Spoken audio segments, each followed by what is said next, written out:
I'm 78 years old, and I'm about to tell you something I never had the courage to say before. I wasted 60 years of my life trying to be the perfect woman. 60 years, say it to yourself. 60 years spent being careful, not disturbing anyone, not asking for too much, not being too much. If you can, stop for a moment. Write the word enough in the comments. Write it if you also feel that, for too long, you've been trying to be right for everyone. Stay here with me, because soon I'll tell you when I understood that perfection was a cage. And above all, what it cost me. For 60 years I believed a simple lie. That being a good woman meant always saying yes. Yes to my husband. Yes to my children. Yes to my family. Yes to anyone who needed something. And you know who I never said yes to? Myself. The perfect woman doesn't raise her voice, doesn't complain, doesn't ask for explanations. She understands. She endures. She waits. She waits for things to get better. She waits for someone to notice her. She waits for the right moment. I waited 60 years. And meanwhile, they told me I was lucky. They told me I was a good wife, a devoted mother, a strong woman. Those words, instead of saving me, kept me stuck. Because when everyone sees you as the one who holds it all together, you can't afford to fall. And when you never fall, you learn to stop feeling anything. I learned to smile while I was fading away, to be kind while I was giving up, to be perfect while I was losing pieces of myself. Don't leave now, because in the next part I'll tell you when this exhaustion really started to be felt, and why, even though it doesn't hurt at first, it's the most dangerous thing of all. There's something I want to tell you right away. This exhaustion doesn't arrive all at once. It comes in small bites. At first, it's just a strange feeling. You wake up and you're already tired. Not in your body, inside. You tell yourself it's normal, that it's your age, that it's work, that it's family. And so you spend another day doing everything right, not making mistakes, not asking, not taking up space. I did this for 60 years. 60 years convincing myself it was fine this way. 60 years calling duty what was really fear. Fear of disappointing. Fear of being judged. Fear of not being loved anymore. And while I was afraid, time was passing. Don't leave now, because soon I'll tell you when I understood that fear had stolen much more from me than I thought. For a long time I didn't understand what was happening to me.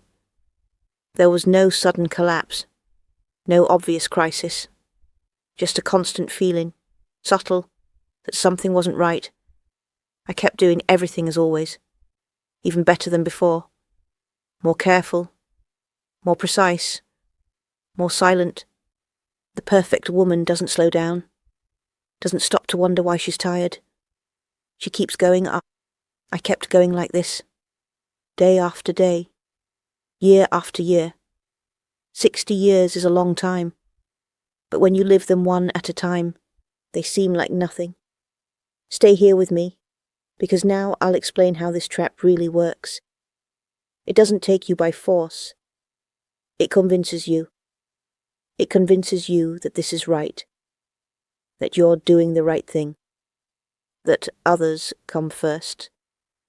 And that every time you choose others, you tell yourself you'll only do it for a while, just until things settle down, just until there's less chaos. But the chaos never ends. It changes shape. First it's small children, then grown children, then work, then aging parents, and you always stay there, holding everything together. I told myself I'd think about me later. Later became next year, then 5 years later, then 10, and without noticing, 20 years had passed. Then 30, then 50. Don't leave now, because I'm about to tell you the cruelest thing of all. Nobody steals these years from you. You hand them over, one at a time, thinking it's love.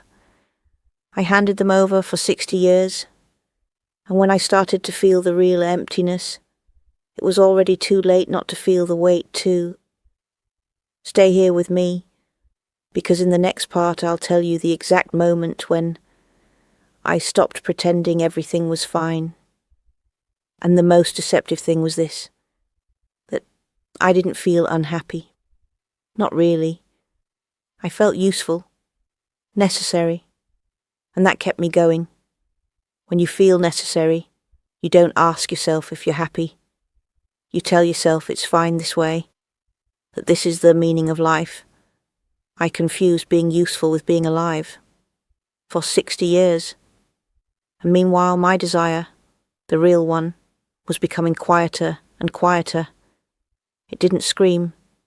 It didn't protest. It withdrew. And when something withdraws for too long, it doesn't die right away. It stops being noticed. Don't leave now, because in the next part we'll enter the hardest moment of all.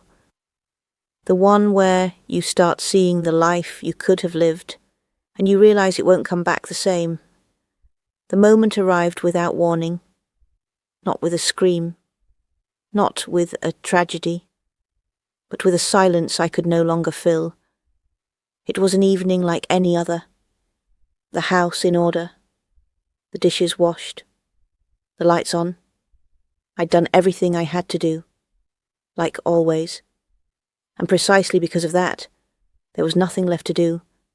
I sat down, without turning on the television, without picking up the phone, without looking for distractions. Stay here with me, because it's in that silence that I felt something truly break. At first it was a physical sensation, a weight on my chest. Not pain, emptiness. And then a question came. Just one. Simple, impossible to avoid. What about me? Not me as a wife. Not me as a mother. Not me as the woman who holds everything together. Me, who had I become, without all the roles, without the duties, without the expectations? I didn't know. I was 78 years old, and I couldn't answer that question. It was at that moment I understood something frightening. I hadn't lost myself suddenly. I'd lost myself slowly, one yes at a time, one need of others before mine, one I'll think about it later, 60 years like this. And suddenly I started seeing two lives, the one I had lived, and the one I could have lived. Don't leave now, because this is the part that hurts the most, the one nobody talks about. I saw a younger me, sitting in the same spot, who wanted to speak, and I had never listened to her, not out of cruelty, out of fear. Fear of choosing, fear of making mistakes, fear of no longer being perfect. And there I understood the hardest truth of all.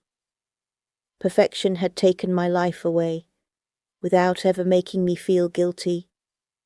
Stay with me, because in the next part I'll tell you what happens when you try to reclaim yourself late, and why some things, unfortunately, don't come back. And you know what hurts the most? That while you're trying to change, you realize how truly tired you are. Not tired of doing, tired of always having been strong, tired of having held on even when no one was asking any more. 60 years like this leave a mark, not visible, but deep. Every new choice feels heavier. Every small desire feels late. Every step toward yourself feels like it comes after a long run. And then a thought overwhelms you that won't let you sleep. If only I'd started sooner. If I'd said no at 30. If I'd chosen myself at 40. if I'd stopped waiting at 50, but I waited 60 years. And this thought, if you don't face it, devours you. Because regret doesn't scream. It whispers, and it follows you everywhere. Stay here with me, because now you'll understand why I chose not to let that whisper be the last voice of my life. And now listen to me carefully, because this is the part I wish I'd heard when I was 30, when I was 40, when I still had time without knowing it. I can't go back. My 60 years aren't coming back. They passed one at a time, and no one will give them back to me. But there's one thing I understood. Just one. And it's this. Regret doesn't start at the end. It starts every time you tell yourself, not now. Every time you put yourself at the bottom of the list. Every time you convince yourself your turn will come. Every time you choose to be perfect instead of real. I made this choice for 60 years.